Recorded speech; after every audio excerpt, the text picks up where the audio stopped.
Imagine a man everyone overlooked, a single dad working late nights as a janitor, mopping floors nobody cared about. But one ordinary day, in front of the entire company, he solved a problem that even the top engineers and executives couldn't fix.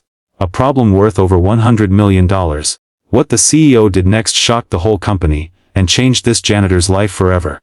Stay with me till the end, because this story will remind you that greatness can come from the most unexpected places.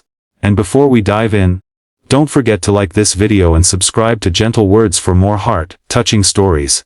The night had long settled over the towering glass building of Stratos Tech, a company worth billions, where the brightest minds in engineering and business walked the halls every day with polished shoes and sharper egos. But at this late hour the halls were quiet, almost echoing, except for the soft squeak of an old mop gliding across the marble floor, pushed by a man few even noticed. Daniel Carter, a single father in his early 40s with tired eyes but a steady heart. A man who had learned the hard way that life didn't always reward the loudest or the richest, but sometimes tested the quiet souls who carried more weight than anyone knew.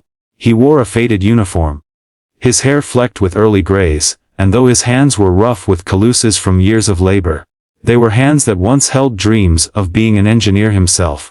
Dreams he'd given up when his wife fell sick, and the medical bills swallowed everything they had, leaving him widowed and raising his little daughter, Lily, on his own, doing whatever job he could to keep her fed, clothed, and smiling. To the employees of Stratos Tech, he was just the janitor. Someone they walked past without a second glance, often speaking loudly on their phones as if he were invisible. But to Lily, who waited at home with her crayons and bedtime stories, he was a hero.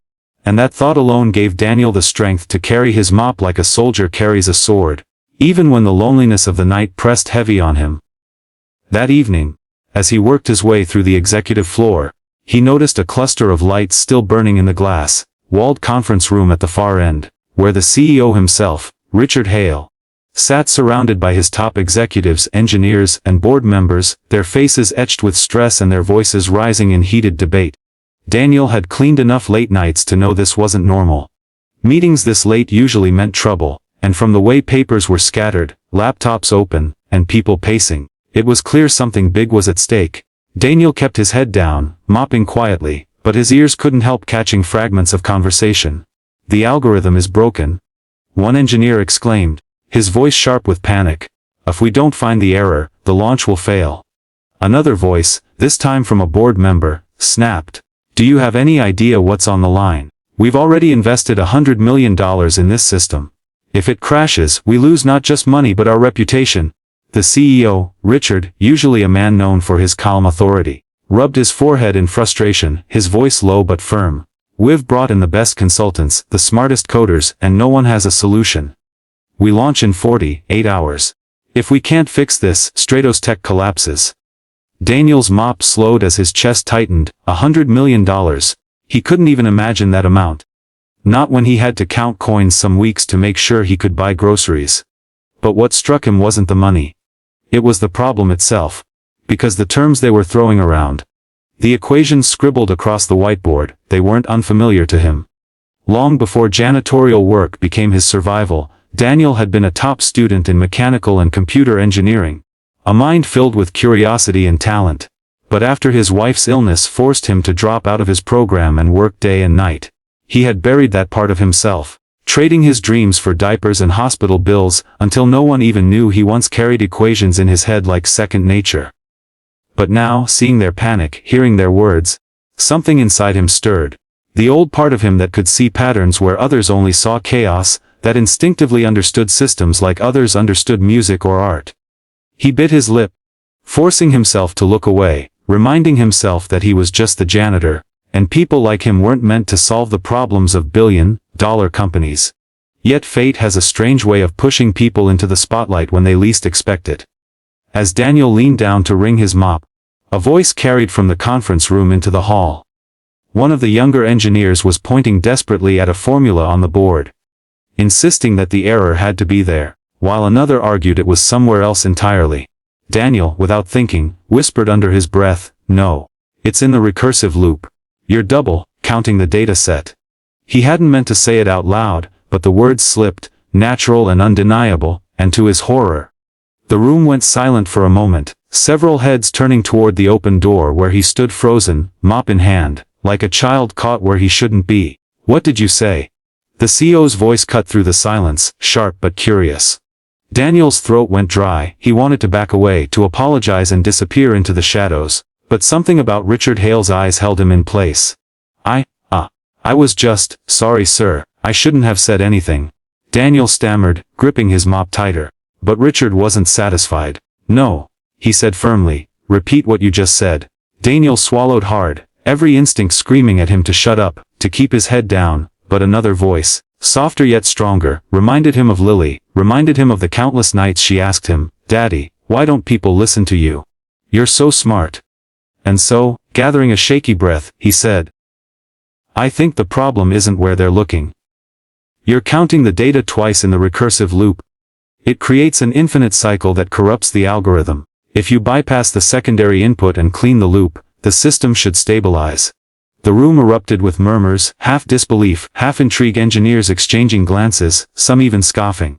"That's ridiculous," one said. "Who is this guy?" another demanded. But Richard raised a hand, silencing them, his eyes still locked on Daniel. "Show me," he ordered. Daniel froze.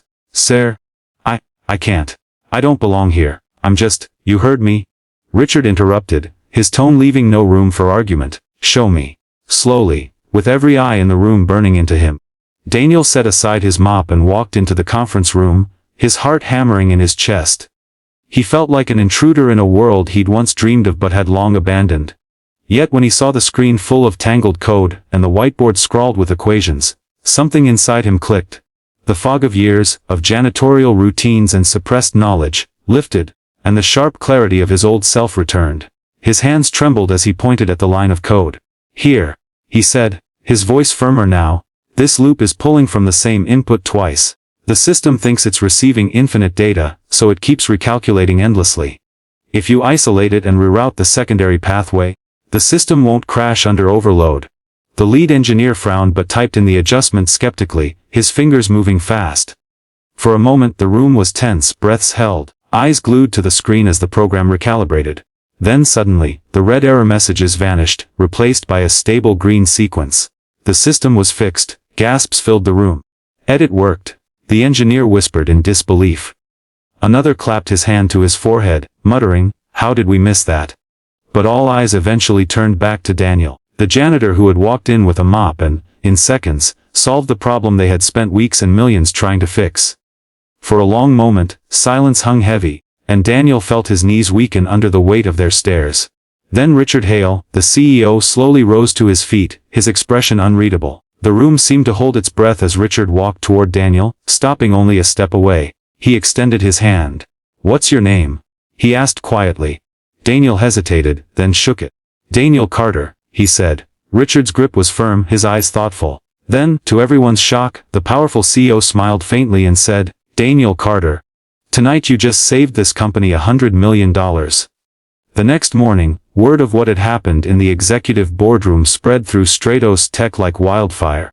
Whispered first among the engineers who had witnessed it, then gossiped in the break rooms, until nearly every employee in the towering building had heard some version of the story. That the janitor, the quiet man with the mop and the tired eyes, had solved the impossible problem that had stumped their brightest minds. Many didn't believe it at first, brushing it off as exaggeration or rumor. But those who had been in the room swore it was true, and by the time Daniel pushed his mop through the lobby later that day, people were staring, some with curiosity, some with disbelief, and a few with something like respect, though Daniel himself felt only embarrassment, wishing the ground would swallow him whole.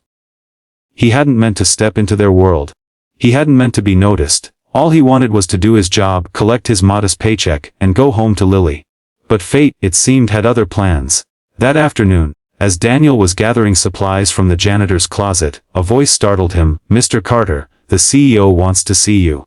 It was the receptionist, her tone respectful in a way he wasn't used to. Daniel blinked. "Me?" he asked, pointing to himself as if she must have been mistaken. "Yes, you," she replied with a small smile. Moments later, Daniel found himself standing in the grand office of Richard Hale, the man who commanded billions with a single decision, the man who had shaken his hand just hours earlier. The office was lined with shelves of books, awards, and city views that stretched for miles, but Richard sat not behind his massive desk, as Daniel expected, but in a chair facing him, as if to meet him eye to eye. "Sit," Richard said simply, and Daniel obeyed, his palms sweaty. For a moment, silence hung between them, until Richard leaned forward and said, "Do you have any idea what you did last night?" Daniel shifted uncomfortably. "I just pointed out something I saw. I didn't mean to interfere."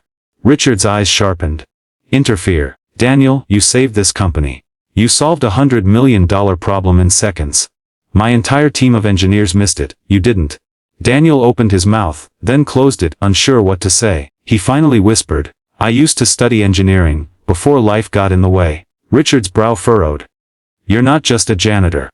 I'm a father." Daniel corrected softly. "And this job, it pays the bills. That's all that matters." Richard studied him for a long moment, then leaned back with a sigh. "You're wasted on mops and buckets. You belong in a lab. In front of code, leading solutions.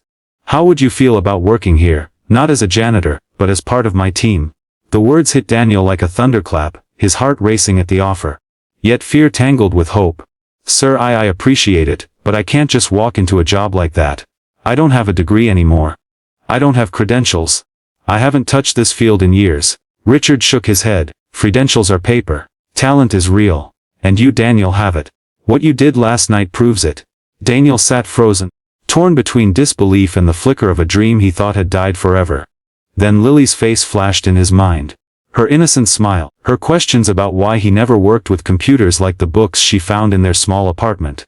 Maybe, just maybe, this was the second chance he had never dared to hope for. Still, doubt gnawed at him. "What if I fail?" he asked quietly. Richard's voice softened. "Then you'll fail trying, not mopping floors wishing you had tried. And from what I saw, Daniel, you're not the kind of man who fails." The sincerity in the CEO's voice cut through Daniel's fears like sunlight through clouds, and for the first time in years, he felt something powerful awaken inside him, belief. That night, when Daniel returned home, Lily ran into his arms as always, chattering about her drawings and the stories she'd read in school. But Daniel's eyes brimmed with tears as he held her, whispering, "Daddy might have some good news soon." She looked up at him with wide eyes. "Are you smiling, Daddy?" she asked. "Yes," he chuckled, brushing her hair back. "I think I finally am." The following weeks were nothing short of extraordinary. Daniel transitioned slowly from janitor to junior consultant, working alongside the very engineers who once dismissed him, and though some resisted at first, his natural brilliance quickly silenced doubters. Time after time, he found solutions others overlooked. Not because he was smarter, but because he had lived life differently. He saw problems through the lens of struggle, of patience, of finding a way when every door seemed closed. The CEO began inviting him to key meetings, his name whispered now with admiration rather than dismissal, and slowly, Daniel's posture changed. The man who once pushed a mop with lowered eyes now carried himself with quiet confidence, not arrogant, but steady, humble, and strong. But the most important change wasn't in the office. It was at home, where Lily watched her father transform. She saw him sit at their tiny kitchen table late at night, not just wiping sweat from his brow after long shifts, but now scribbling ideas, coding, solving puzzles with a spark she'd never seen before. She began telling her friends proudly, "My daddy's an engineer?" And every time she said it, Daniel's heart swelled with gratitude and determination. He knew the journey ahead wouldn't be easy. There would be challenges, competition, and expectations higher than ever before. But he also knew one truth with absolute certainty: he had been underestimated his whole life, and now it was his time to prove, not just to the world but to himself, that he was capable of greatness. And so, the janitor who solved $100 million problem became something no one expected, an inspiration. His story spread beyond the walls of Stratos Tech, carried through news articles and whispered in boardrooms. A reminder that talent can be found in the most unlikely places, and that sometimes, the person cleaning your floors may carry within them the brilliance to change everything. Daniel never forgot where he came from, never let success erase his humility. But he embraced the chance given to him, not for fame or fortune, but for Lily, for the promise that her future would be brighter than his past. And as he tucked her in one night, she looked up at him with shining eyes and whispered, "Daddy, I always knew you were special." His throat tightened, his heart full, and he kissed her forehead, whispering back, "And I'll spend the rest of my life proving you right." So remember, dear listener, greatness doesn't always wear a suit or sit in the corner office. Sometimes, it wears a janitor's uniform, carries a mop, and waits patiently for a chance to shine. If this story touched your heart, don't forget to like this video and subscribe to Gentle Words for more stories that remind us of the hidden strength in everyday people.